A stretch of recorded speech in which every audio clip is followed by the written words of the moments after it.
If there's one thing the NBA has been chasing, it's a new face of the league, a fresh superstar to lead the game into its next era.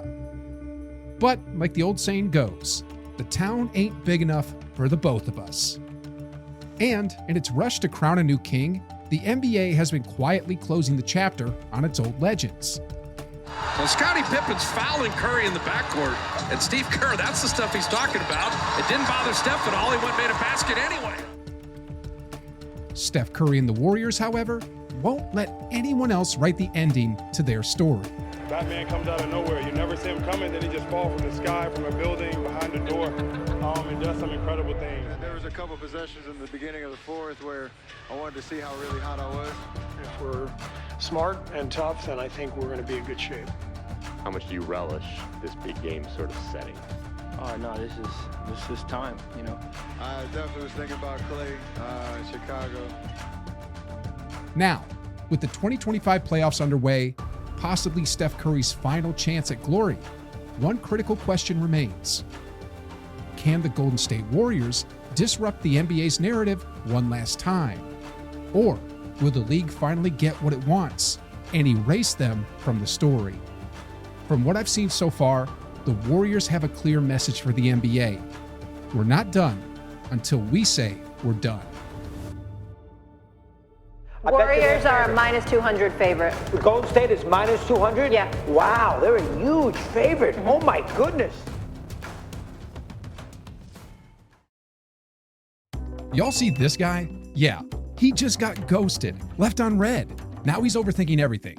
Was it his words, his vibe, his whole personality? Nope. Last Friday, he invited her over, dropped his pants, and she wasn't sure if she was in a bedroom or the Amazon rainforest. And that, my friends, is why today's video is sponsored by Manscaped, trusted by over 12 million men to keep it clean where it counts.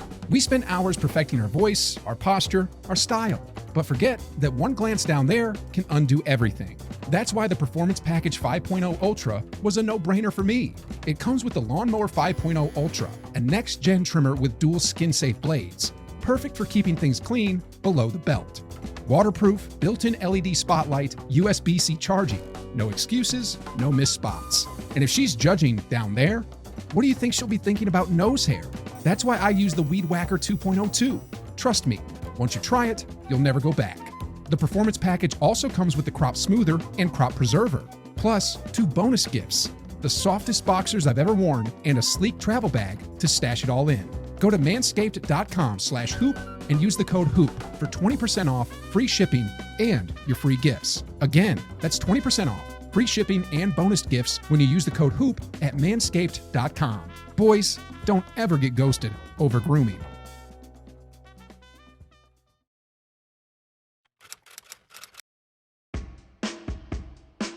On Sunday, April 20th, I honestly wasn't sure if I was watching basketball or rugby. Like, what in the world was this? I played rugby back in school, and I swear, this looked exactly like the drills our coach taught us for tackling.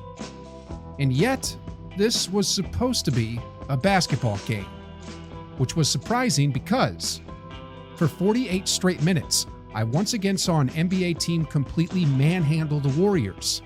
And somehow, the refs just swallowed their whistles. My God, if you look at the replays on these rebound battles, I don't even know what sport we're watching at times. Steph Curry in particular was being grabbed, pulled, hugged off the ball everywhere he moved. They were tugging on his arms like it was a wrestling match. And still, nothing from the officials. They're not calling all of this action, and I don't know how they didn't see.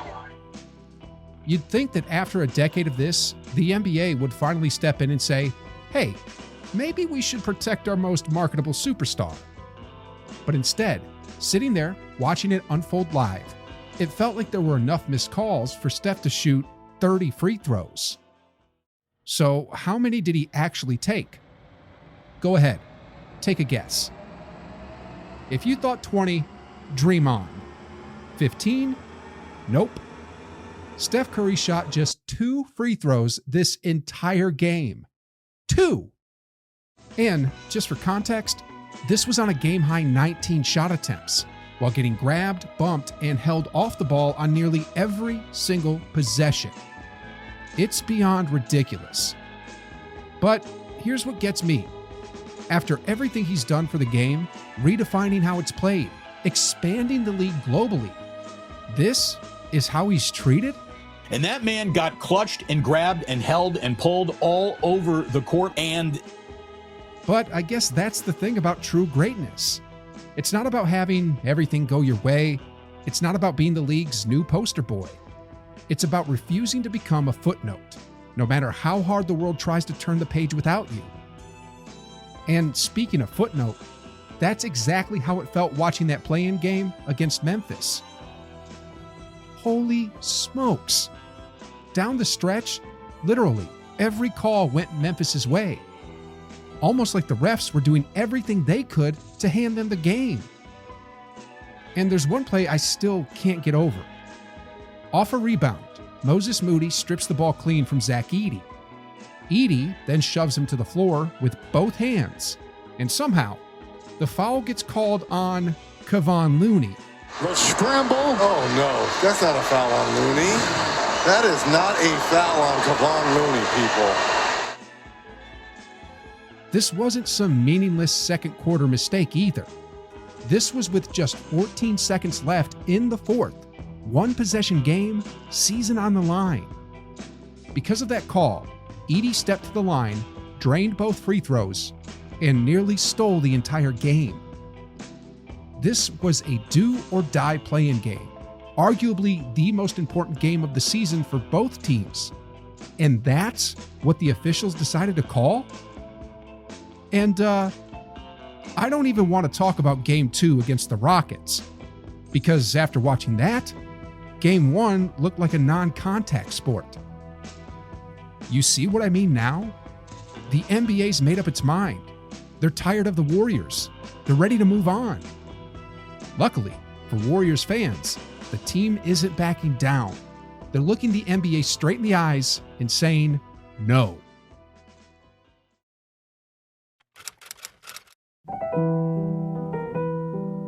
Let's keep it real for a second. 2025 might be the toughest road the Warriors have ever faced on their way to a title. I'm not trying to look past anyone, but let's say they handle the Rockets. Then they've got either the Lakers and their whistle-happy refs, or the guy they're already calling Baby Jordan. And if they somehow survive that, then, above the clouds, where few dare to reach, that's where the monsters wait. First up, SGA and the 68-win Thunder, one of the most efficient, well-coached young cores I've seen in years. Any question in your mind who the best team in the Western Conference is? I'm going to have to say OKC by far. This isn't just another team. They're tied for the 6th best record in NBA history. For perspective, out of nearly 1,700 teams in NBA history, only 6 have reached 68 wins. 6 out of 1,700. This isn't just rare. This is literally a once-in-a-generation type of team. 121 to 116. That was the score of the Warriors' play-in game over Ja Morant and the Grizzlies. A hard-fought win, though the refs definitely left their fingerprints on the ending. But yet, that same Grizzlies team just got annihilated by the 68-win Oklahoma City Thunder. And when I say annihilated, I mean completely destroyed. I'm talking fate of the universe on the line, Martians aiming the death beam at Earth type of destruction. With that point differential that they had this regular season was the best point differential, not just this season, Tommy, but in the history of the NBA. In that blowout, Desmond Bane, a cornerstone of Memphis's Big Three, recorded a jaw-dropping -51, the worst plus-minus in playoff history. I've watched basketball for a long time, but I don't think I've ever imagined a number like that was even possible. But here's where things get scarier for the Warriors. The NBA loves SGA right now. He's the league's new golden boy. The man gets whistles every time people look at him wrong. So in addition to their already overwhelming juggernaut of a team, the Warriors are gonna have the refs against them. Then, if they survive that gauntlet, there's Boston. I got to keep my eyes on the Boston Celtics. If they're healthy, I don't see anybody beating them. Some fans call them boring, some call them overrated, but say what you want about the Celtics, they're a modern-day juggernaut. Deep, disciplined, dangerous. They've got the tools, the experience, and this year, they've heard the disrespect, and now they're out to prove every critic wrong. The Warriors revolutionized the three-point era with Steph Curry at the helm. But this Celtics team might be the greatest three-point shooting team as a unit in NBA history. Not because of one iconic shooter, but because of the relentless volume, elite spacing, and the sheer number of snipers spread across the roster. With OKC, Boston, and the refs all lined up against them, this isn't just a tough path. In terms of sheer difficulty, this might top any postseason Steph's ever been through. But all is not lost. Yes, OKC is dangerous. Yes, the Celtics are dangerous. But here's what the Warriors got going for them. If you had to guess how good the Warriors have been since acquiring Jimmy Butler, how good would you say they are? Take a wild guess. Just for context, they ended the season as the 7th seed in the West. And in the big picture, 10 teams had better records than their 48 wins, while 2 others matched them. But guess how they ranked after the Butler trade? If you said 10th in the league, you're wrong. 7th? Still wrong. 5th? Close. The answer? 3rd. Since that fateful day in February, the Warriors have had the 3rd best record in the entire league. Only, literally, OKC and the Celtics have more wins than they do. But hey, it's not by a wide margin, and it's not impossible to surmount them. So what if OKC won 68 games? How many years of championship experience do they have compared to the Warriors? And as for the Celtics, back in 2022, they were the favorites too. Bigger, longer, more athletic. Everyone thought they'd overwhelm Golden State, but we all saw how that turned out. Then ask yourself, over the past few years, who's been Boston's kryptonite? And where does he play now? Oh, and one more thing. Since the trade, the Warriors haven't just been winning. They've had the #1 defense in the entire NBA. So, I guess that just means one thing. We're about to test out Nico Harrison's theory. Does defense actually win championships? If the Warriors pull this off, it won't just be another ring. It could be the defining chapter of their entire dynasty. At 37, Steph is still the heartbeat of it all. He's never been the biggest, never the fastest.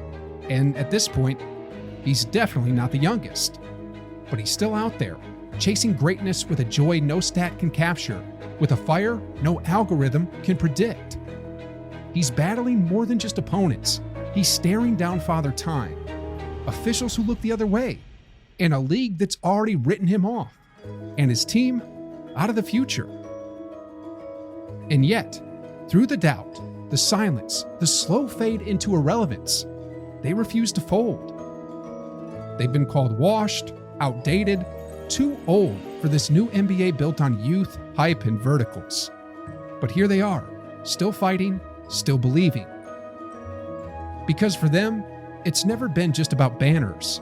It's about legacy and proving that belief still matters, that character, sacrifice, and commitment still have a place in this game.